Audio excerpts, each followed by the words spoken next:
The Wizard of Oz. Hello kids, how are you?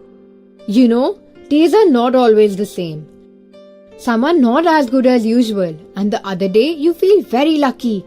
But dear, all these good and bad experiences make you learn and someday indeed you will thank God for all His blessings, gifts and help. Let me tell you one more thing, that God helps only those who help themselves. As it happens with Dorothy, a young, charming girl who went off on a long journey to get back her lost home. And during the journey, do you know what happened? Okay, I will take you there. Let's see what's in store. Dorothy's adventure into the magical land of Oz with her little dog Toto begins when a terrible cyclone sweeps across the plains of Kansas. It whirls her little house high up in the air and sets it down in another beautiful country. The funny people, the Munchkins, approach her and suggest that the Wizard of Oz might help her to return to Kansas. So, Dorothy sets off to the land of Oz and on the way, she is joined by the Scarecrow, the Tin Woodman, and the Cowardly Lion. They have all sorts of adventures on the way. They are now approaching Emerald City where the wizard lives. We must journey on until we find the road of yellow brick again, and then we can keep on to the Emerald City.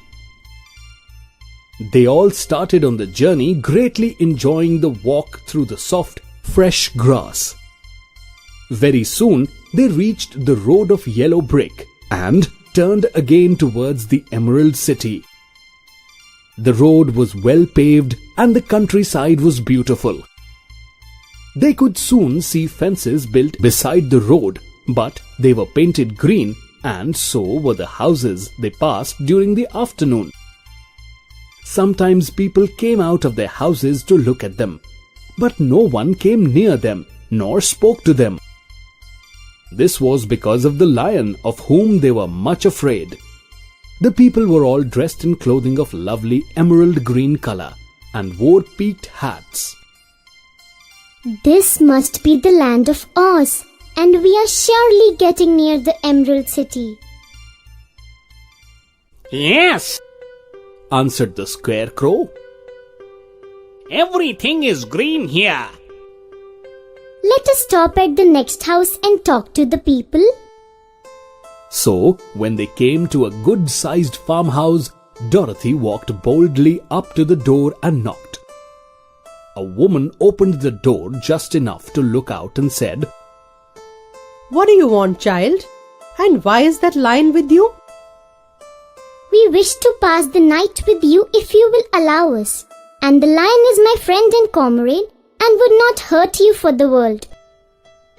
Is he tame? the woman asked, opening the door a little wider. Oh yes, he is a great coward too. So, he'll be more afraid of you than you of him. Well, in that case, come in and I will give you supper and a place to sleep. So they entered the house, where there were, besides the woman, 2 children and a man.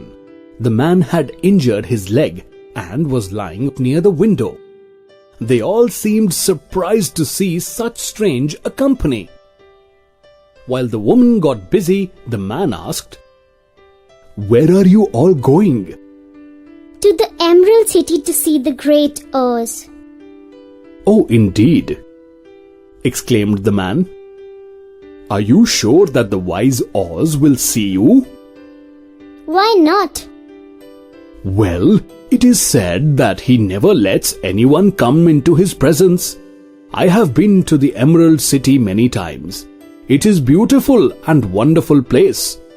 But I have never been permitted to see the wizard, nor do I know of any living person who has ever seen him."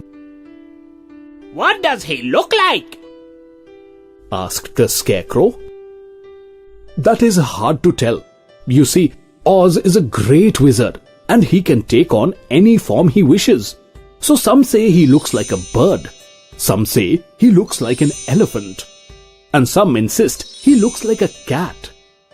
To others, he appears as a beautiful fairy, or a brownie, or any form that pleases him. But who the real Oz is, no person can say. That is very strange, but we must try in some way to see him, or we shall have made our journey in vain. Why do you wish to see the great Oz? The man inquired. I want him to give me some brains, said the Scarecrow eagerly. Oh, Oz could do that easily enough, nodded the man. He has more brains than he needs. I want him to give me a heart, said the Tin Woodman. Not to worry, for Oz keeps a large collection of hearts of all sizes and shapes.